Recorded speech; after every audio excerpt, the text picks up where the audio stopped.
I'm sorry, social media and the comparison trap can make you feel like you suck with money. But I'll tell you what, here are 8 signs that you are actually doing a lot better than you think, even if it doesn't feel like it. And that frugal lifestyle you're living is probably paying off. Number 1, the summer electric bill doesn't annoy you anymore. This is a telltale sign that you finally have some margin in your life. Because back in the day, trust me, seeing an electric bill go over $150 would be like a gut punch. I would think, did I forget to turn something off? Or I would even contemplate leaving the AC up a little bit and just toughing it out through the heat in order to save some extra dollars. But now, if this seasonal spike in your electric bill just makes you feel a twinge, is that the word? A twinge of annoyance or not annoyed at all, that means that you're doing good. This is literally the power of living a frugal lifestyle. You've made choices that gave you more control, and now having some comfort in your life isn't a guilt trip. It's actually just the sign of progress. And when I mention the word margin in this video, I'm referring to the extra money on top of what you have to use to pay your bills. Like, this is what you can use for discretionary spending and all of your variable expenses. So when you do have more margin in your life, it gives you confidence to say yes to the things that matter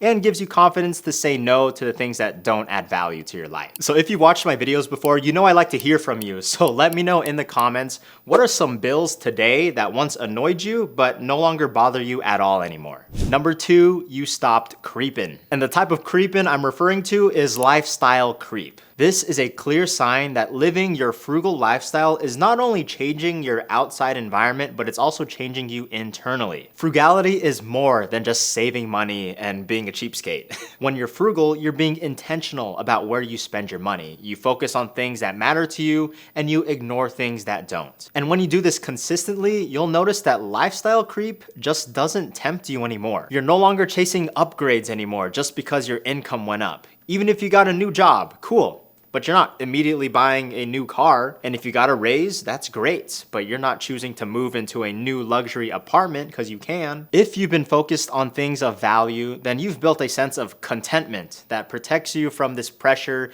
to keep up with the Joneses. You look at what you already have, and it's enough. That mindset alone will keep more money in your pockets and also give you peace. And we all know peace is priceless in this world. Number 3, you have permission to wander Target. And this isn't exclusive to Target. This can be any store you like to splurge at, whether it be Home Goods, Whole Foods, but just last week, my wife and I were walking around Target and we didn't feel guilty about spending because we knew we had $150 to go towards personal items that month. And the only reason we were able to do that is because we knew exactly where our income was gonna go that month. We knew $150 would go towards personal items.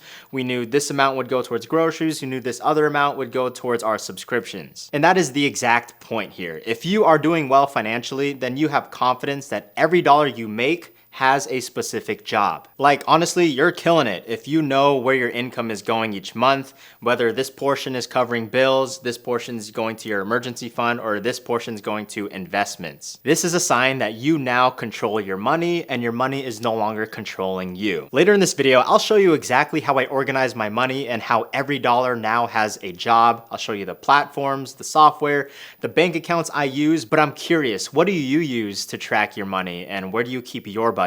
Is it an app, an Excel sheet? Let us know in the comments. Numero 4, you're actually happy to get new tires. Okay, these signs might start getting a little more rare now, but if you're at the point where getting new tires is actually satisfying to you, then you are definitely doing a good job with your frugal lifestyle. Only recently was I the type of guy to continue refilling his tire with the hole on the sidewall just because I didn't want to go to the tire shop and get new tires. But the reason why this is now easy and actually quite satisfying is because we have an emergency fund. So the purpose of this sign right here is an indicator if your emergency fund is locked and loaded. When unexpected expenses come up, like a flat tire, you don't feel like it's a disaster anymore. Thanks to your careful planning over the last few months and years, you know exactly where your money goes and you've built a solid emergency fund. That means when your tire blows out, your car breaks down, or the AC needs a repair, you don't have to panic or scramble. Instead, it's just a minor inconvenience, something that you're actually prepared for. And to be honest, guys, this kind of financial cushion is a huge indicator that you're doing well financially. This is going to protect you from going into debt or falling off track whenever a curveball hits your life. And we all know curveballs are always coming at us. What? Number 5, you're glad you drove the beater or stayed in that janky apartment. This one is all about hindsight and feeling proud of the sacrifices you've made up to this point. I can look back at my old college days paying $300 a month for rent because I slept on a friend's futon every single day. Those choices weren't fun at the time, but now you see how those things pave the way for where you are today. So snaps for you if you prioritize saving and investing over keeping up with appearances, because you are literal proof that delayed gratification works. Again, I'd love to hear from you guys. What was one sacrifice that you made in the past that you're now pretty glad about? Leave it in the comments below, or you can join the free Facebook group, the Frugal Rich Community, and you can share those sacrifices you're proud of with other like-minded people. Sign number 6. Hey, your name here. How did you do that? This sign is actually a question that you're gonna start hearing over time as you keep doing the right things. And this might actually surprise you that people are asking you this question because you've been pretty low-key, especially with money and with your frugal living, but those in your circle of influence are starting to notice things about you. Like, why aren't you complaining about the current state of the economy? Like it's not affecting you. Or why doesn't he or she ever talk about their credit score? Does it not matter to them? And how the heck is this family going on another vacation this year? They don't even make that much at their jobs. Or finally, the one I get a lot is, why don't you upgrade your car? You can afford it now, right? Honestly, you could look at these questions as ignorant or even a little annoying, but this is a great time to educate people on what kind of lifestyle you've been living that's allowed you to have this kind of peace. Because if you've been doing well and you've been living frugally, they might not see outward appearances of wealth, but they feel this aura of just confidence and calmness coming from you. So even if you don't feel or look wealthy, people will recognize the stability you have in your personal life. It's a little bit of proof that you've built trust and credibility just by making smart choices on the daily. And once again, if you want to be around other like-minded people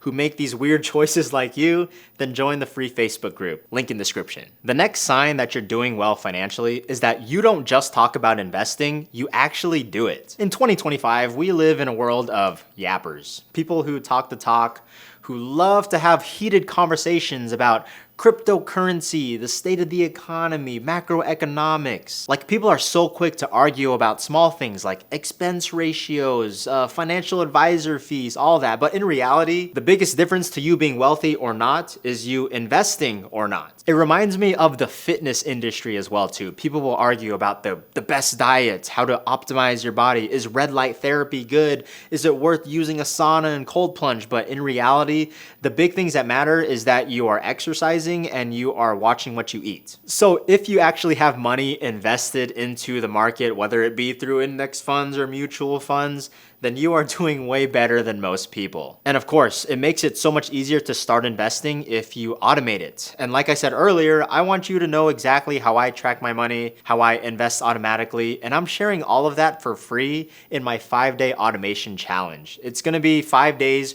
where you receive 5 emails on how to set up an automated money system. You can sign up for it down below, link in description. And with that, let's go on to the next sign. You're rich with time, not just money. Very likely, you're doing well with your frugal rich lifestyle if you're no longer having to work crazy overtime just to make ends meet. Maybe you now have space in your schedule to take a walk, cook dinner at home, or just spend real time with the people you love. And for me, that's the hidden wealth that frugality can create. When you live below your means and stop chasing constant upgrades, you can now afford to buy back your time. And quality time with your loved ones is priceless, because at the end of the day, money is just a tool, and you should be using it to create a life that actually feels good to you. But unfortunately, a lot of people aren't doing very well with their money, and we always have things to work on. I think one of the biggest reasons why we lack progress is because of the internal dialogue and the words we tell ourselves. So that's why I made this video about the 11 phrases that are keeping us broke. So give it a click, and I'll see you guys over there.